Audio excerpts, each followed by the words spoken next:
Shut up and sit down. Welcome back, dudes, to 1991, 2 years after Bill and Ted had a truly excellent adventure. I am Simon from Nerd Safari, and we're going to dive into my favorite sequel of all time, Bill and Ted's Bogus Journey.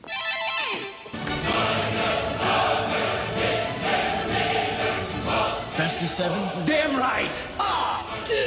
Left hand red. Bill and Ted's Bogus Journey.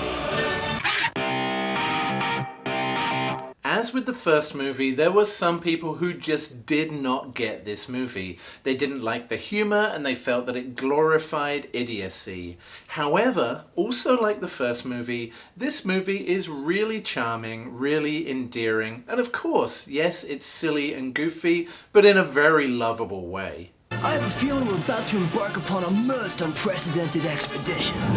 You end up rooting for our two heroes as they bumble their way through yet another adventure, and you're still not really sure whether they're aware of what's happening to them or not. Once they made history. I must see to it that you die. Now they are history.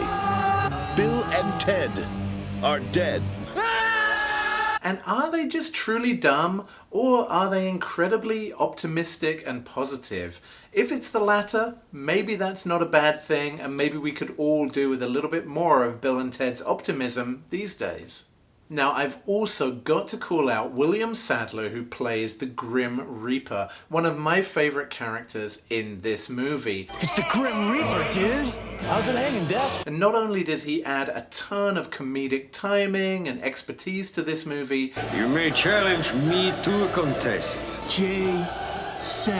You have sunk my battleship. but he also adds a lot of physical comedy. There are times that he makes you laugh just by the way that he cringes and the way that he holds his body. The guy is a genius. Excellent! Best 2 out of 3.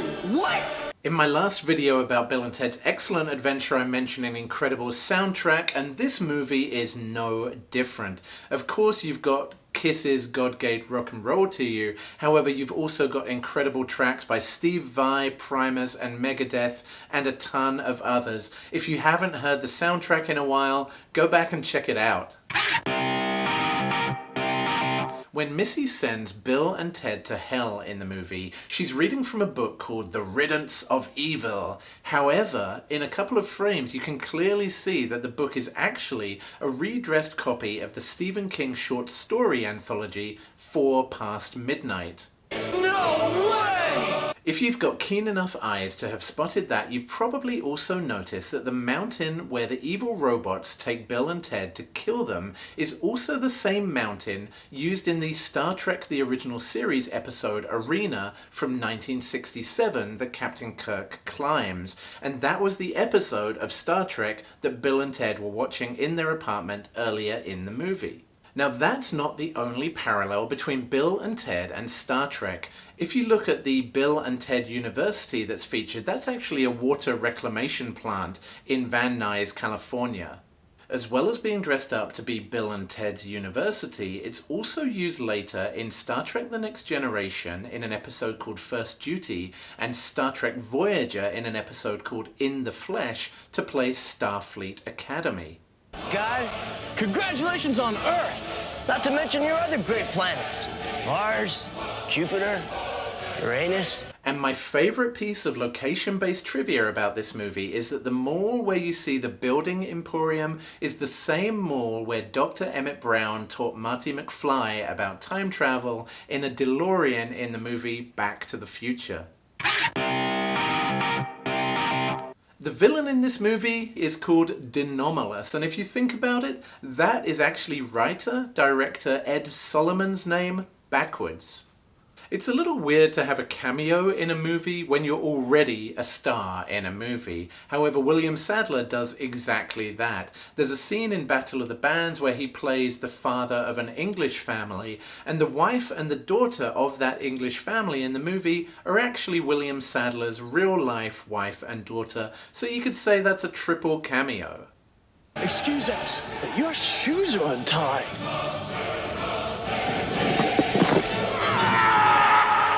Can't believe we just smelled death! When Bill and Ted go to Missy's seance, you'll see that there are 2 men in attendance. Those are actually cameos by Chris Matheson and Ed Solomon, the writers and directors of the movie. Chris is the guy in the white shirt, Ed is the guy in the glasses. During the seance, you may also notice that the 2 of them chant something different. What they're actually saying is Ed and Chris rule the world, read backwards. There were a couple of musical cameos as well. During the Battle of the Bands, the band that plays before Bill and Ted's band, of course the Wild Stallions, is Primus. They're playing their song Tommy the Cat. And just before Kiss play their song God Gave Rock and Roll to You, there's an awesome guitar solo that's played by guitar legend Steve Vai, who also contributed the Reaper rap that you can hear in the credits to the movie. The fact that Bill and Ted play a game, or in fact numerous games with death in this movie, is a reference to an old movie from 1957 called The Seventh Seal, where a knight actually has to play games with death in order to find his way out of hell. There's also an uncredited director cameo in this movie. Director Peter Hewitt actually plays the smoking man in the Builder's Emporium to whom death says, "I'll see you soon." And he was actually credited as Max Magenta in the credits, not under his own name.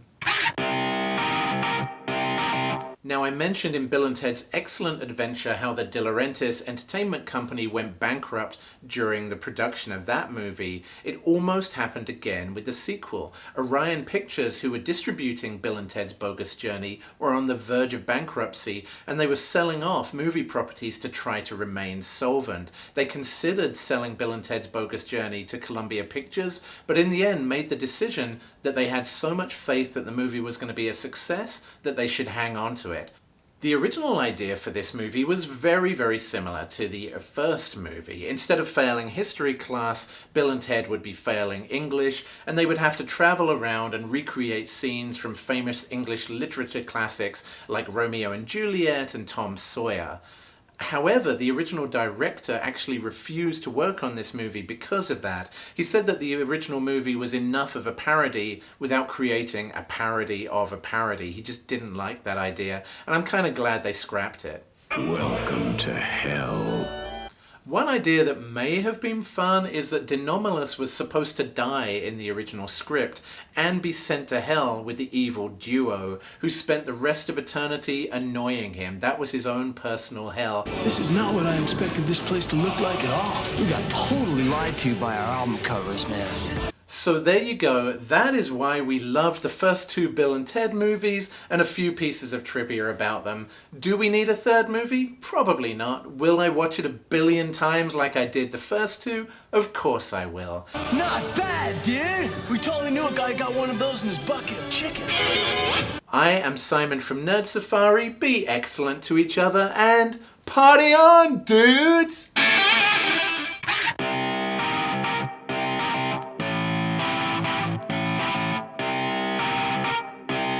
Shut up and sit down.